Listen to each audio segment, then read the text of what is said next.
India और Canada के बीच में रिश्ते काफ़ी ज़्यादा टेंस चल रहे हैं और उसी दरमियान अब कनाडा के deputy chief of army major general Peter Scott यहाँ पर आए हैं इंडियन आर्मी के एक हाईपैक कॉन्फ्रेंस में. General Scott, thank you for speaking to ABP news. Want to understand how is the conference going and how do you see this in the current tension between India and Canada?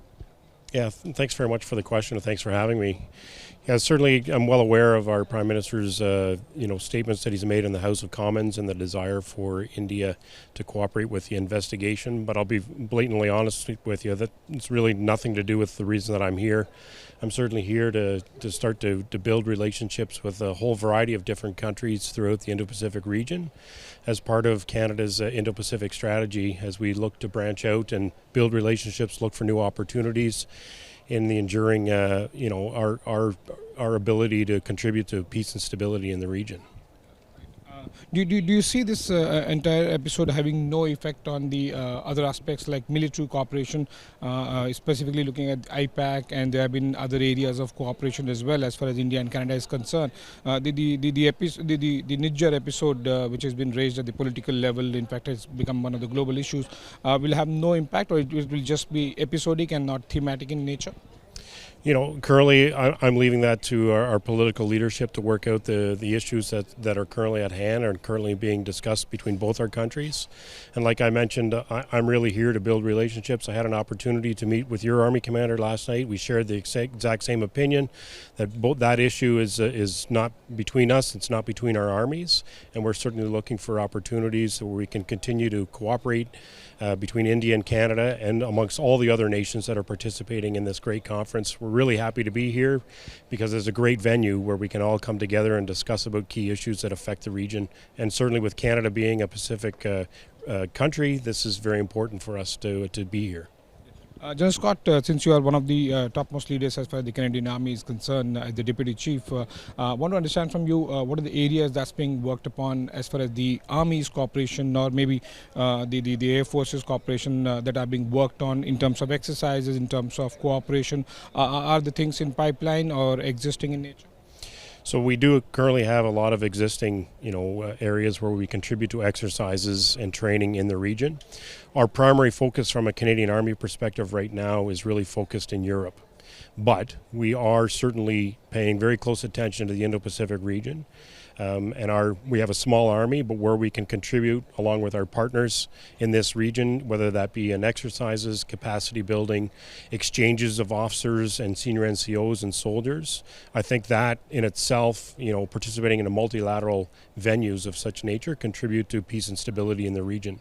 More being worked on to increase the cooperation as far as the bilateral relations on the military domain between India and Canada is concerned? We will always look for opportunities of mutual interest between both of our nations where we can participate in, exercises, exchange of ideas, allowing officers to, conduct education in both countries, venues of that nature. We're both two great armies. Yours is very large. We have lots of lessons to learn from the Indian Army. And, we're looking for opportunities to exchange those ideas between both of our armies and all the other participating nations here as well. So thank you. One last question, sir. In terms of the entire, growing chorus, there are some countries which are passive, there are some countries which are active as far as the Indo-Pacific is concerned in encountering China in terms of free and open peacetime maritime trade and those principles of such conferences.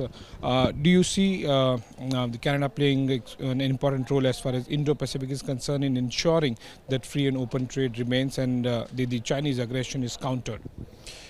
Absolutely. We've done it in the past. We'll continue to do it in the future with both our naval and Air Force assets.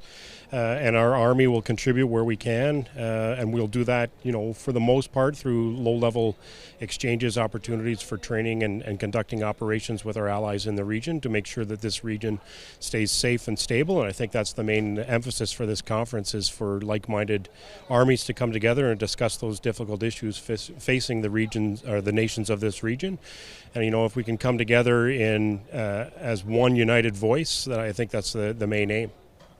So I'm extremely sorry. One last question before I let you go. Was because this is the platform where the armies, the chiefs, and the leaders from military gather. Was there any discussion in terms of the intelligence shared on Niger case or any cooperation aspect?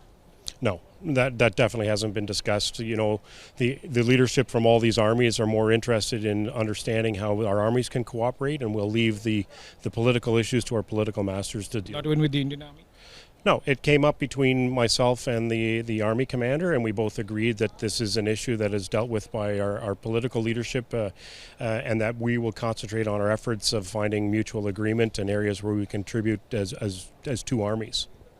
Pleasure talking to you, Major General Scott. It was great having you on this chat. So आपने सुना Canada के deputy chief of army major general Peter Scott जो diplomatic Nijjar case को लेकर जो एक बड़ा बवाल हुआ है उस पर किसी तरह का इम्पैक्ट यहाँ पर नहीं होने देंगे, चाहे वो मिलिट्री हो या फिर बाकी रिलेशंस। कैमरामैन मनोज के साथ मैं आशीष सिंह, एबीपी न्यूज़ के लिए दिल्ली से।